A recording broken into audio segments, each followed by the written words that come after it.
इसलिए प्रमाण दृष्टि को शुद्ध नय की दृष्टि के सामने प्रमाण दृष्टि को भी एक प्रकार से व्यवहार दृष्टि में डाला है आचार्यों ने, प्रमाण दृष्टि को भी।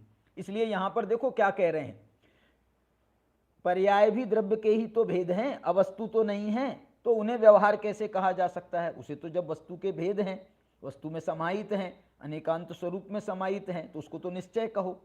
देखो समाधान, समाधान यह है कि यह ठीक है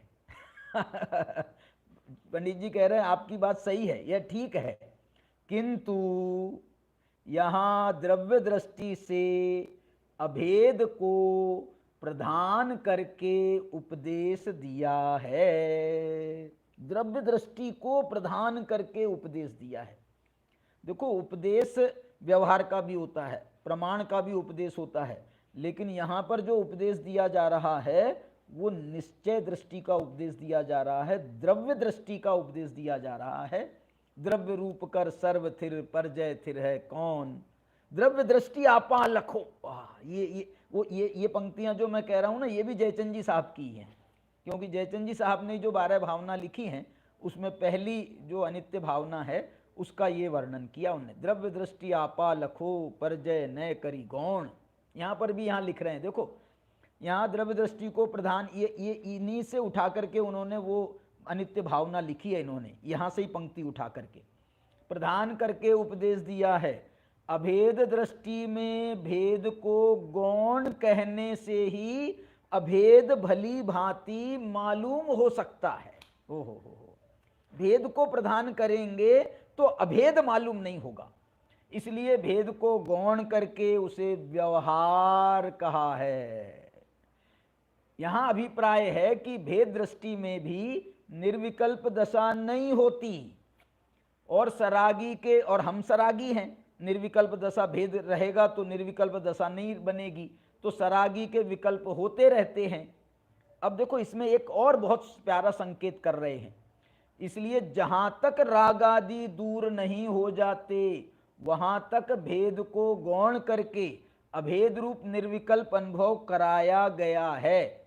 माने इसमें भी एक बात मुख्य रूप से छद्मस्तों की अपेक्षा है, ये छद्मस्तों की अपेक्षा कहें अथवा जब तक राग है तब तक की बात कह रहे हैं कि यहां पर भेद को याद करने की जरूरत नहीं है। आप वीतराग हो जाओ, केवली परमात्मा बन जाओ, सर्वज्ञ बन जाओ, तो तुम्हारे ज्ञान में सब झलकेगा, लेकिन तुम्हारी वीतरागता उससे बिल्कुल भी बाधित नहीं होगी।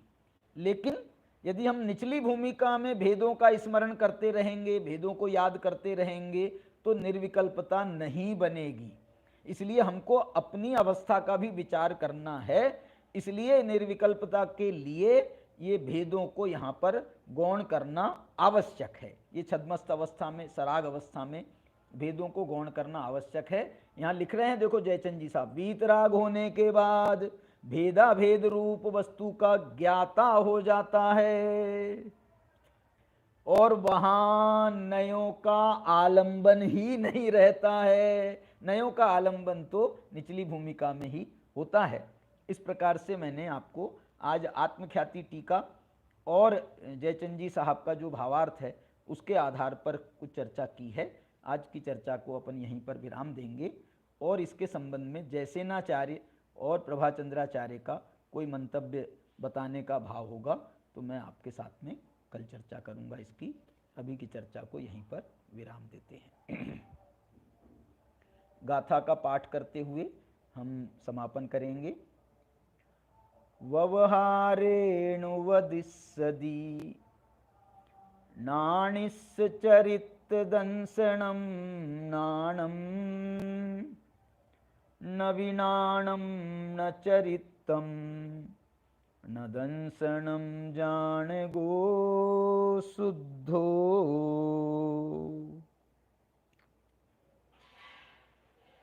अनंत धर्मणस्तत्वं पश्यन्ति प्रत्यगात्मनः अनेकांतमयी मूर्तिर् नित्यमेव प्रकाशताम्।